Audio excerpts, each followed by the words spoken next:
Dear students, micro economics के chapter consumer equilibrium indifference curve analysis हम पढ़ने वाले हैं। पिछले चैप्टर में हमने consumer equilibrium with reference to utility analysis discuss किया था और उसकी कुछ बेसिक लिमिटेशंस थी, उसकी कुछ अजम्पशंस थी कार्डिनल अप्रोच की कि उसमें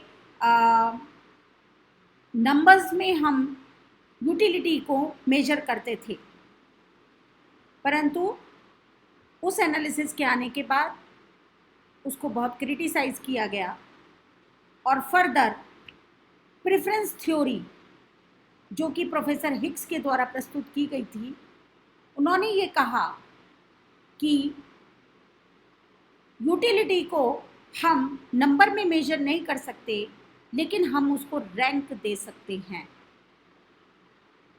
हिग्स की इस थ्योरी को ऑर्डिनल अप्रोच के नाम से भी जाना जाता है, तो इसको इंडिफरेंस कर्व एनालिसिस भी कहा जाता है।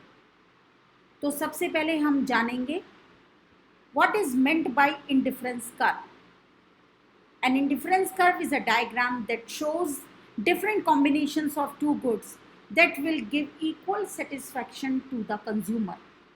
Indifference curve एक ऐसा डायग्राम होता है जो दो गुड्स के कॉम्बिनेशन को शो करता है जिसमें कंज्यूमर को इक्वल सेटिस्फैक्शन मिलता है, यानी कि वो किसी भी कॉम्बिनेशन को चूज करे उस कंज्यूमर को इक्वल सेटिस्फैक्शन मिलता है।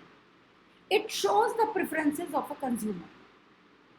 इंडिफरेंस कर्व प्रेफरेंसेस को दिखाता है एक कंज्यूमर की। If the consumer select one combination, he is indifferent to the other combination. अगर कंज्यूमर एक कॉम्बिनेशन को चूज करता है तो वह दूसरे कॉम्बिनेशन के प्रति भी इंडिफरेंट रहेगा, उस पर कोई प्रभाव नहीं पड़ेगा।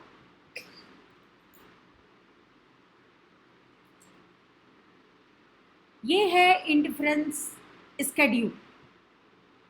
Indifference schedule is a table that shows different combination of two goods that will give equal satisfaction to the consumer. Indifference schedule एक टेबल होती है जिसमें टू गुड्स के डिफरेंट कॉम्बिनेशंस को शो किया जाता है जो इक्वल सेटिस्फैक्शन कंज्यूमर को देते हैं। यहाँ पर हम इस टेबल में देख रहे हैं कॉम्बिनेशन ABCD। दो कमोडिटीज हैं X एंड Y।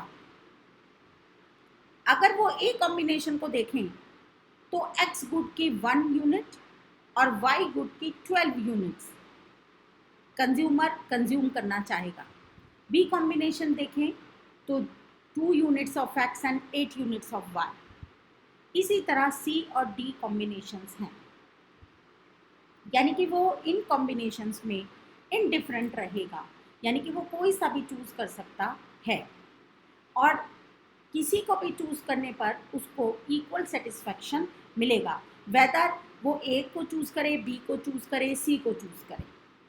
यहाँ पर मार्जिनल रेट ऑफ सब्स्टिट्यूशन दिया गया है और मार्जिनल रेट ऑफ सब्स्टिट्यूशन में हम देख रहे हैं कि जैसे जैसे वो एक्स यूनिट को इंक्रीज कर रहा है तो वाई यूनिट को उसे छोड़ना पड़ रहा है, यानी कि जब वो बी सेट को चूज करता है तो 4 यूनिट्स ऑफ वाई उसको सेक्रीफाइस करनी पड़ रही है।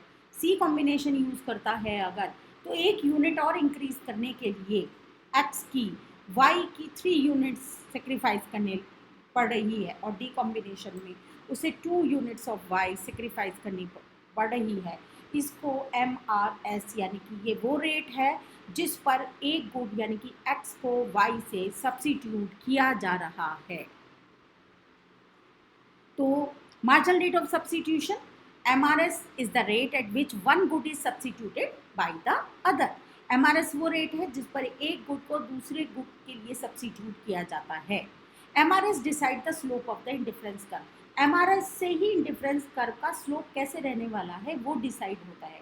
Usually MRS keep on falling due to the operation of the law of diminishing marginal utility, यानी कि इससे ये पता लगता है कि MRS गिरती है तो जो कर्व का स्लोप होगा वो भी डाउनवर्ड स्लोपिंग होगा, और डाउनवर्ड स्लोपिंग होने का रीज़न है law of diminishing marginal utility.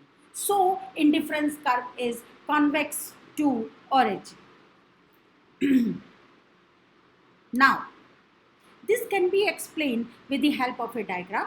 OX-axis bananas has been given and the OY-axis apples दिखाए गए हैं. A, B, C ये combinations हैं दोनों गुड्स के, और इन combinations के बीच एक कंज्यूमर indifferent रहेगा, और A, B या C अगर वो इसमें से किसी भी कॉम्बिनेशन को चूज करता है तो वो मैक्सिमम सेटिस्फैक्शन गेन करेगा. Now, what are the assumptions of indifference curve? First one is the consumer is rational. He aims at maximum satisfaction. कि कंज्यूमर बहुत समझदार होता है और वो मैक्सिमम सेटिस्फैक्शन को गेन करना चाहता है. And the second one is the consumer spends his entire income on two commodities. और ये assumption है कि एक कंज्यूमर जितनी भी इनकम है वो पूरी की पूरी इनकम टू कमोडिटीज़ पे खर्च कर देगा, यानी कि कुछ भी बचा के नहीं रखेगा. And the last one is the consumer can rank different combination according to the satisfaction derive, यानी कि कंज्यूमर रैंक देने में सफल है कि वो किस चीज़ को ज़्यादा पसंद करता है और किस चीज़ को कम पसंद करता है. Now what are the properties of indifference curve? तो इंडिफरेंस कर्व की कुछ प्रॉपर्टीज़ हैं जिनको हम एक के बाद एक पढ़ेंगे. First one is I C curve slopes downward from left to right. It shows that the consumer can increase the consumption of one good only by reducing the consumption of the other. ये बताता है जो उसका slope है कि अगर एक commodity consumer ज़्यादा कंज्यूम करना चाहता है तो उसको एक कमोडिटी छोड़नी पड़ेगी. वो गिवन इनकम में दोनों कमोडिटी को का कंजम्पशन बढ़ा नहीं सकता. Second one is it is convex to origin, and this is because it is due to the decreasing the MRS, marginal rate of substitution. MRS falls due to the operation of law of diminishing marginal utility. कहने का मतलब है वो downward sloping तो होगा ही होगा, साथ में वो कॉन्वेक्स टू origin होगा, और कॉन्वेक्स होने का कारण, उसकी शेप कॉन्वेक्स होने का कारण मार्जिनल रेट ऑफ सब्स्टिट्यूशन है, और MRS गिरती है, और MRS गिरती है वो डिमिनिशिंग मार्जिनल यूटिलिटी के कारण गिरती है. इसका मतलब ये है कि जब जो चीज़ हमारे पास कम होती है उसकी डिज़ायर ज़्यादा होती है, और जो चीज़ ज़्यादा होती है उसकी इंटेंसिटी ऑफ डिज़ायर कम होने लगती है. Next one is higher indifference shows higher level of satisfaction.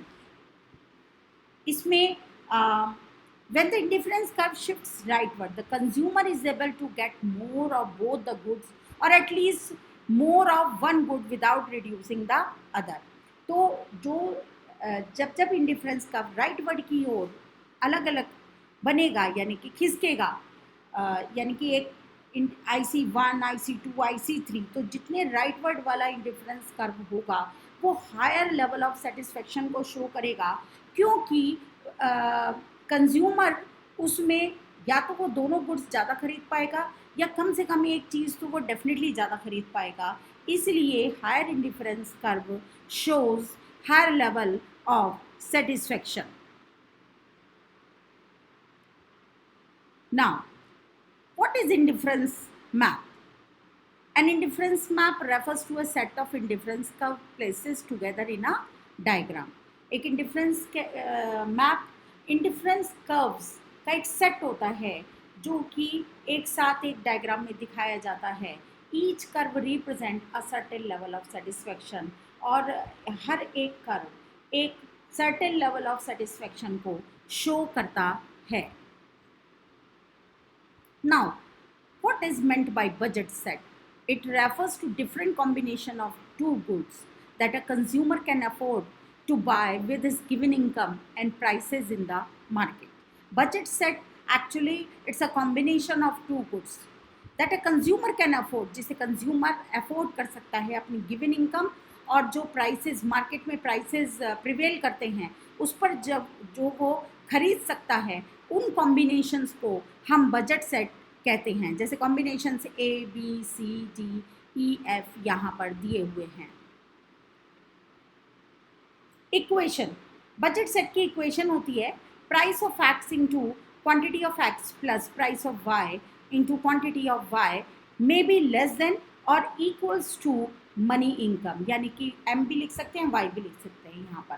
तो इक्वेशन बजट सेट की ये बताती है कि अगर आप प्राइस ऑफ एक्स को क्वांटिटी ऑफ एक्स से मल्टीप्लाई कर लें और उस प्लस करें price of Y into quantity of Y को, तो जितनी आपके पास मनी इनकम है यानी कि इनकम है उससे या तो वो कम खर्च होगा या उसके बराबर खर्च होगा, लेकिन उससे ज़्यादा खर्च नहीं हो सकता, क्योंकि अगर आपके पास 100 रुपीज़ हैं तो या तो आप 100 रुपीज़ के अंदर अंदर की चीज़ें खरीद सकते हैं या पूरे की पूरे 100 रुपीज़ आप खर्च कर सकते हैं, लेकिन 120 या 110 की चीज़ आप नहीं खरीद सकते। Now what is budget line? तो budget line is a diagram which shows different combinations of two goods that a consumer can afford to buy with his given income and prices in the market. A budget line एक diagram होता है जो different combinations, two goods के different combination को show करता है जिनको कि एक consumer can afford to buy with his given income and prices in the market, जो कि वह अपनी गिवन इनकम और गिवन प्राइसेस में अफोर्ड कर सकता है। तो यानी कि उस लाइन को शो करने वाली जो लाइन होती है, ये जो लाइन है ये बजट लाइन इसलिए है क्योंकि वह इस लाइन पर किसी भी कमोडिटी को परचेज कर सकता है। इक्वेशन ऑफ लाइन, तो यहाँ पर थोड़ा ध्यान देंगे, स्लाइटली चेंज होता है बजट सेट और इक्वेशन ऑफ लाइन। जो बजट लाइन होती है उसकी इक्वेशन में स्लाइटली अंतर होता है। जैसे यहाँ पर आप देख रहे हैं price of x into quantity of x plus price of Y into quantity of y is equals to money income, यानी कि वो बराबर होता है, जबकि उसमें लेस देन और इक्वल्स टू होता है, लेकिन यहाँ पर is equal to income. Slope of the budget line, let's see, budget line slopes downward from left to right. वो लेफ्ट टू राइट गिरती हुई एक लाइन होती है जो कि ये दिखाती है कि अगर हम एक गुड का कंजम्पशन इंक्रीज करना चाहते हैं तो दूसरी गुड का कंजम्पशन हमें कम करना होगा। Slope of the budget line, now slope of the budget line is equal to price of x upon price of y, this is called slope of budget line. Let's see shift in budget line. Budget line में shift कब होता है? तो budget line में shift केवल दो reason से होता है। यदि सबसे पहले हम देखते हैं पहला कारण है, और वो पहला कारण है if there is a increase in income और डिक्रीज इन इनकम। यदि कंज्यूमर की इनकम इंक्रीज हो जाए या कंज्यूमर की इनकम कम हो जाए तो तब ये बजट लाइन आगे की ओर या पीछे की ओर शिफ्ट होगी। तो शिफ्ट होने का रीज़न है राइट वर्ड शिफ्ट कब होगी? जब इनकम इंक्रीज होगी। लेफ्ट वर्ड शिफ्ट कब होगी? जब इनकम डिक्रीज होगी। दूसरा रीज़न जो प्राइस है उसके कम होने या ज़्यादा होने से बजट लाइन में रोटेशन होता है। तो यहाँ हमको ध्यान रखने की बात है कि बजट लाइन में शिफ्ट होता है इनकम इंक्रीज और डिक्रीज के कारण, और रोटेशन होता है प्राइस ऑफ गुड के कारण। तो यहाँ पर हम देख रहे हैं ओ एक्स एक्सिस पर एक्स गुड है और ओ वाई एक्सिस पे वाई गुड दी हुई है, और यहाँ पर जो लाइन है वो राइट वर्ड और लेफ्ट वर्ड शिफ्ट हो रही है। और वो कब होगी? अगर एक्स गुड सस्ती हो जाती है तो बी से सी की तरफ चली जाएगी बजट लाइन, और अगर एक्स गुड महंगी हो जाती है यानी कि अगर उसका प्राइस बढ़ जाता है 2 रुपये से 4 रुपये हो जाता है तो वो लेफ्ट वर्ड शिफ्ट हो जाएगी। तो रोटेशन होने का रीज़न वन एंड ओनली क्या है? वो है एकमात्र कि प्राइस में चेंज हो जाए। अब इसी तरह हम देखते हैं, सपोज़ कीजिए यहाँ ओ एक्स एक्सिस पे एप्पल और ओ वाई एक्सिस पे बनाना दिए गए हैं। अब अगर सपोज़ कीजिए बनाना सस्ते हो जाते हैं यानी कि वाई गुड सस्ती हो जाती है तो बी से B1 की ओर शिफ्ट हो जाएगा, और अगर वो महंगी हो जाती है तो बी से B2 की ओर शिफ्ट हो जाएगा ये कर। तो पहली कंडीशन हमने पढ़ी यहाँ पर MRSXY, इसको हम कहेंगे स्लोप ऑफ बजट लाइन, और स्लोप ऑफ बजट लाइन को हम कैसे लिख सकते हैं? MRSXY is equal to PX upon PY, और इसको कह सकते हैं slope of indifference curve is equals to slope of price line oblique budget line. और दूसरी कंडीशन क्या है कि कि IC is convex at point of equilibrium, वो कॉन्वेक्स टू इट्स ओरिजिन होगा, जहाँ वहीं पर एक कंज्यूमर इक्विलिब्रियम में होगा। इसको हम एक डायग्राम के द्वारा शो कर सकते हैं। और इस डायग्राम में हम देख रहे हैं 3 कर्व दिए हुए हैं, IC1, IC2, IC3। IC3 budget line से आगे निकलती हुई है और IC1 बजट लाइन के अंदर है, यानी कि यहाँ पर दोनों कंडीशंस पूरी नहीं हो रही हैं, टेंजेंट नहीं है।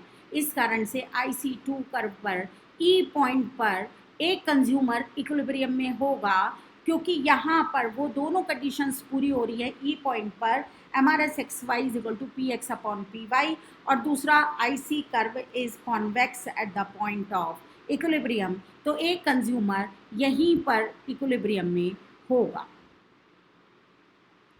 अगर अब हम डिसइक्विलिब्रियम देखें, अगर सपोज कीजिए MRSXY is greater than PX upon PY, अगर सपोज कीजिए MRSXY ज़्यादा है PX अपॉन PY, यानी कि प्राइस के रेशो से अगर ज़्यादा है, तो वो डाउनवर्ड टू द राइट, यानी कि डाउनवर्ड मूव करेगा। और जब वो डाउनवर्ड का मतलब है एक्स कमोडिटी के कंजम्पशन को बढ़ाएगा, तो उसके कंजम्पशन को बढ़ाने से वाई का कंजम्पशन कम होगा, जिसके कारण एक्स की जो मार्जिनल रेट ऑफ सब्स्टिट्यूशन है वो गिरेगी और MRSXY is equal to PX upon PY हो जाएगा। ठीक वाइस वर्सा, अगर MRSXY less than PX upon PY है, तो एक कंज्यूमर एक्स कमोडिटी के कंजम्पशन को घटाएगा और वाई को बढ़ाएगा, और कर्व पर हम ऊपर की तरफ मूव करेंगे, यानी कि लेफ्टवर्ड ऊपर की तरफ जाएंगे, तो वहाँ पर वाई की यूटिलिटी कम होती जाएगी, एक्स की बढ़ती जाएगी, और इस तरह से MRSXY इक्वल्स हो जाएगा PX अपॉन PY के।